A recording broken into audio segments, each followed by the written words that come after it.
Psoriasis is a chronic inflammatory skin disease that affects about 1 in 40 people, making it one of the most frequent chronic skin diseases worldwide. There's lots of drugs for it, some of which cost more than $100,000 a year to get a response. There are cheaper drugs like cyclosporin, but they carry the long-term risk of kidney damage, hypertension, and malignancies.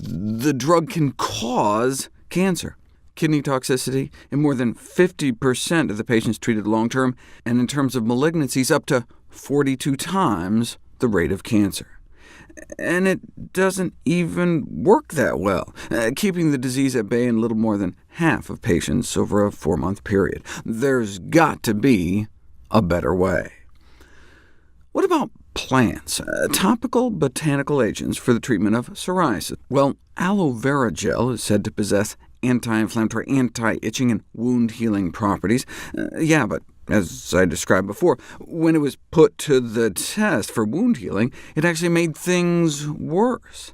The exploitation of aloe preparations has been accompanied too often by misinformation and exaggerated claims, but there is some impressive evidence. For example, to test its anti-inflammatory properties, it was tested head-to-head against steroids for mustard gas exposure. Mustard gas is probably the most popular chemical warfare agent, starting in World War I. The last widespread military use was in the 80s during the Iran-Iraq War, with more than 100,000 exposed, and many still suffering from the long-term complications, predominantly itching. Even decades after surviving a gas attack, 70 to 90% are still suffering.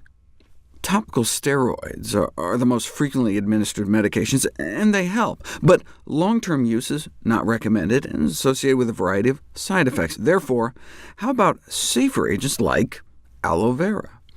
67 chemical warfare-injured vets were randomized to apply aloe vera olive oil cream or the steroids, and the aloe vera mixture appeared to work as well as the drug.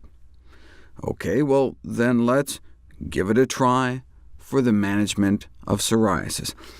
By the end of the month-long study, the aloe vera cream had cured 83% of the patients, compared to the placebo cure rate of less than 10%, resulting in significant clearance of the psoriatic plaque skin lesions. All right, but that's compared to an inactive placebo. How about compared to steroids?